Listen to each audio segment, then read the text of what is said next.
আমরা যে কোরআন ঘরে রাখি আমরা জানি না এই জিনিসটা কি। যদি এরকম এক টুকরা হীরকখণ্ড, ডায়মন্ড, কেউ চেনে না এটা যে ডায়মন্ড, কেউ চেনে না, এমন লোকের কাছে যদি এটা পায় এর কোনো দাম তার কাছে নাই, এর কোনো মূল্য হবে না। কিন্তু যে চেনে সে তো এটার জন্য তার বাড়ি ঘর জমি জমা সব বিক্রি করবে, জানটা দিয়ে ওইটাকে নিতে চেষ্টা করবে।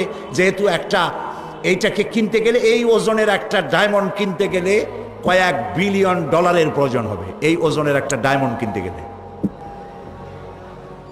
আমাদের ঘরের মধ্যে আল্লাহ রাব্বুল আলামিন ডায়মন্ডের চাইতে, রূপার চাইতে, স্বর্ণের চাইতে, হীরকখণ্ডের চাইতে, আকাশ এবং জমিনের চাইতে সব থেকে মূল্যবান একখানা কিতাব দিয়েছিলেন, যার নাম কোরআন শরীফ। কপাল পোড়া আমরা এই কোরআনকে চিনলাম না, বুঝলাম না, খালি সুমাই খাইলাম, মাথায় লাগা